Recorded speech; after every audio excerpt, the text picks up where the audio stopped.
വൈവിധ്യമാണ് ഭൂമി, ഡൈവേഴ്സിറ്റിയാണ് ഭൂമി മുഴുവൻ. ജൈവ വൈവിധ്യം എടുക്കുക, പാരിസ്ഥിതികമായ വൈവിധ്യം, മനുഷ്യൻ്റെ വൈവിധ്യം, ജാതി, മതം, വർഗം, വർണ്ണം, ഗോത്രം, ശാരീരിക ഘടനകൾ, സ്ത്രീ, പുരുഷൻ, മുതിർന്നവർ, കുട്ടികൾ, അങ്ങനെ എന്തെടുത്താലും അത് വൈവിധ്യമാണ്. ആ വൈവിധ്യത്തിൻ്റെ മനോഹാരിതയാണ് അതിൻ്റെ നമ്മൾ ആസ്വദിക്കേണ്ടത്. വലുതുണ്ടെങ്കിലേ ചെറുതുണ്ടെങ്കിലേ വലുതുള്ളൂ.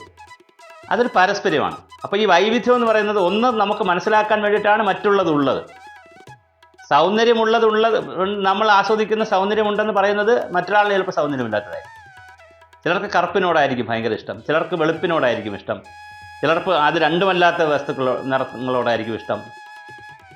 ചിലപ്പോൾ സപ്തവർണ്ണങ്ങളോട് ഇഷ്ടമുള്ളവർ കാണും, അതിൻ്റെ കോമ്പിനേഷൻ ഇഷ്ടമുള്ളവർ കാണും, സംഗീതം ഇഷ്ടമുള്ളവർ കാണും, നൃത്തം ഇഷ്ടമുള്ളവർ കാണും, നാടകം ഇഷ്ടമുള്ളവർ കാണും, സിനിമ, ഇങ്ങനെ വളരെ വൈവിധ്യമാണ്.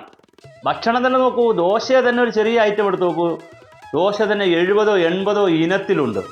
അപ്പോൾ 80 ഇനത്തിലുള്ള ഡൈവേഴ്സിറ്റിയിലാണ് ആ ഒരു ഇൻഗ്രീഡിയൻസ് കൊണ്ടുണ്ടാക്കുന്ന ഉഴുന്നും മാവും ചേരുന്ന ഒരു ഇൻഗ്രീഡിയൻസ് കൊണ്ട് 70 വൈവിധ്യമുള്ള വസ്തുക്കളാണ് ഉണ്ടാക്കുന്നത്. അപ്പോൾ വളരെയധികം വൈവിധ്യമാണ് ഈ ഭൂമി.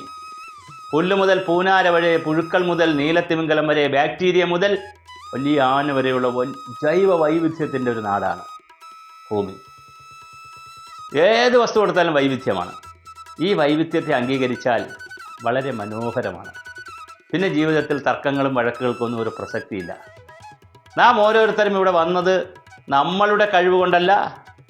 നമുക്ക് കിട്ടിക്കൊണ്ടിരിക്കുന്ന കാര്യങ്ങളൊക്കെ നമ്മുടെ മാത്രം കഴിവല്ല. ഇപ്പോൾ 14 വയസ്സിൽ ഒരു ക്രിക്കറ്റ് താരം ഇന്നലെ IPL അത്ഭുതങ്ങൾ സൃഷ്ടിച്ചിരിക്കുന്നു. വയസ്സ് 14 ഉള്ളൂ. അദ്ദേഹം വളരെ കൃത്യമായി ഒരുപാട് ഹോംവർക്ക് ചെയ്യുന്ന കാര്യമൊക്കെ പറഞ്ഞിരിക്കുന്നു. എങ്കിലും അതൊരു അത്ഭുതമല്ലേ? അങ്ങനെ അത്ഭുതങ്ങളുടെയും വൈവിധ്യങ്ങളുടെയും പറുദീസയാണ്. ഈ വൈവിധ്യങ്ങളുടെ അത്ഭുതങ്ങളിൽ വല്ലാത്ത വൈവിധ്യമുള്ള നാടാണ് ഭാരതം. ജാതിയുടെ മതത്തിൻ്റെയും ഒക്കെ വലിയ വൈവിധ്യമുള്ളതാണ്. ഭാഷകൾ, വേഷഭൂഷാദികൾ, ആചാരങ്ങൾ, അനുഷ്ഠാനങ്ങൾ വലിയ വൈവിധ്യമാണ്. ഇവയെ പരസ്പരം സ്നേഹിക്കുകയും ബഹുമാനിക്കുകയും ആദരിക്കുകയും ചെയ്യുമ്പോഴാണ് നമുക്ക് കൂടുതൽ വിജയിക്കാൻ കഴിയുന്നത്. വൈവിധ്യത്തെ അംഗീകരിക്കുക.